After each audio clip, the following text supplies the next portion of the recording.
Hi, I'm Trip Babbitt, and I wanted to put in kind of a special episode of The Effective Executive from some of the things I've been watching on TV. And I'm calling this episode Three Lessons from the U.S. Voting Fiasco.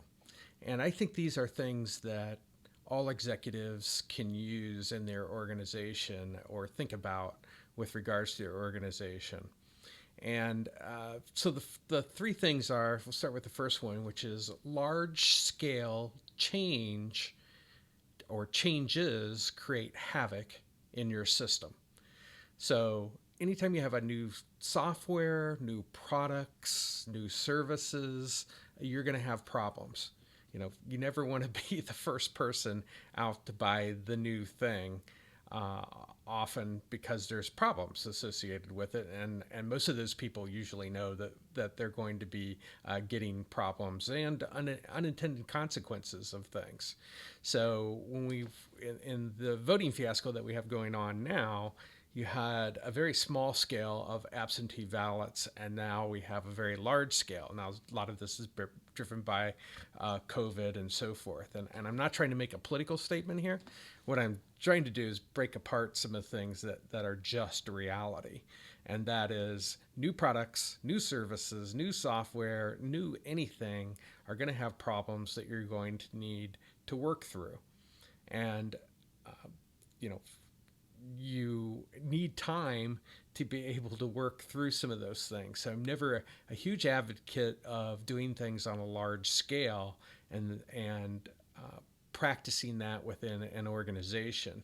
Always try to do something on a small scale first before you roll into a larger scale, and then you're going to have scale problems, right? So just because you could take 100 phone calls in a new phone system doesn't mean you can take 50,000 phone calls in a new system. It might blow up. And same things happen with websites. Same things happens with products and services as demand increases. So that's the first lesson. Large scale changes create havoc within your system. The second thing is you cannot inspect in quality. The system has to be able to produce it in the first place. More inspectors is the equivalent of more costs. You're going to have people in trying to inspect in quality as opposed to it already being in the product or service that you're representing. So that's the second thing, that you cannot inspect in quality. The third thing is probably going to surprise some people, which is a process improvement can often only make things worse. Oh my God.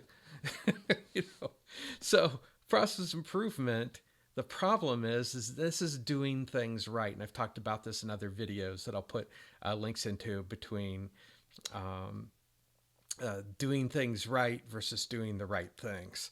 And doing things right is process improvement, often process improvement. Doing the right thing requires systemic improvement. In other words, looking at the whole system. Now, we're not built that way. And this is one of the reasons that I put together the executive education program that I have, is to address the ability for you to understand, first of all, the difference between doing things right and then doing the right thing. So process improvement, if you go in and let's say somebody says, oh, well, we'll just allow inspectors to inspect, the voting situation, that will fix it. Well, that doesn't necessarily fix it because you're trying to inspect in the quality. The whole system has to be looked at in order to figure out ways to uh, put the quality into the product, into the voting system. So I'm not here to come up with solutions for the voting issues, but I just want to bring these things up so you can use some of the things that are happening with this voting fiasco to look at your system and delineate between doing things right, process improvement, and doing the right thing, making systemic improvement. So the large organizations, and just a commentary here, large organizations typically operate like a bureaucracy.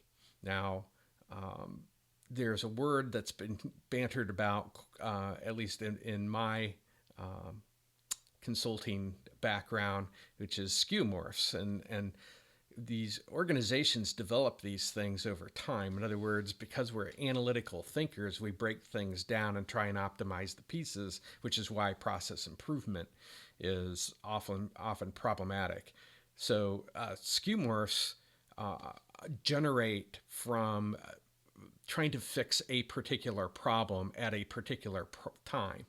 And as time goes by, that problem may not exist anymore. Often, one example is, you know, putting a turkey in an oven and cutting the turkey legs off first and then putting them into the oven with the rest of the turkey.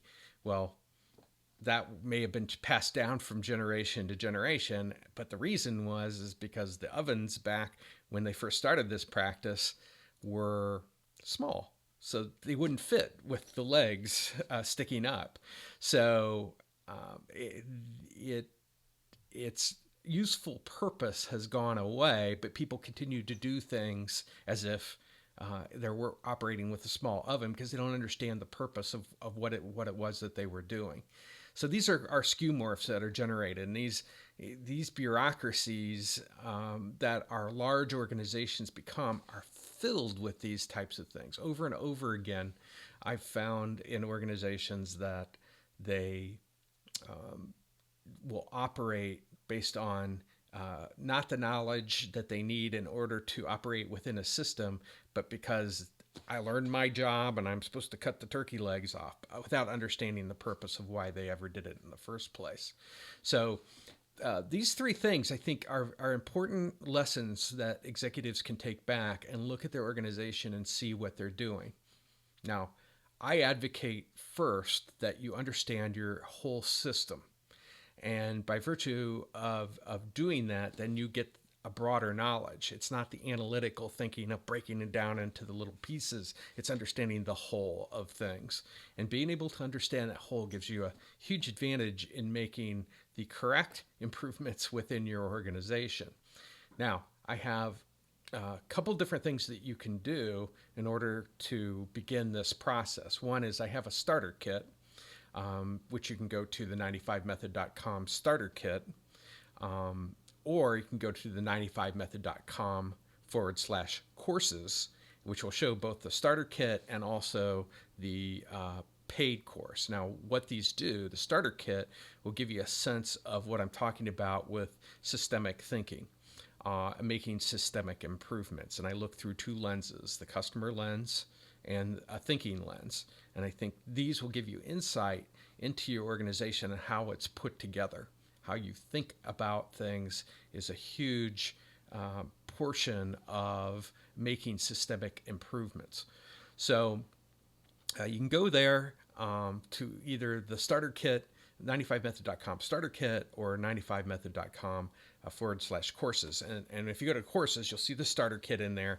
And then you'll also see in there the paid version of this executive education program. And this is just, right now, I've only built the foundational piece, which is understanding your organization from a systemic viewpoint or from a synthetic thinking standpoint. So this is the place to begin, and you'll start to see some of the things that I just talked about. The large-scale changes create havoc. You cannot inspect inequality. Process improvement can often only make things worse. All of those things are derived from synthetic thinking. That's what I want to cover. Again, you can go to the two videos I've got connected here on analytical versus synthetic thinking. And, also the difference between being an efficient executive and an effective executive. And this goes to doing things right versus doing the right things.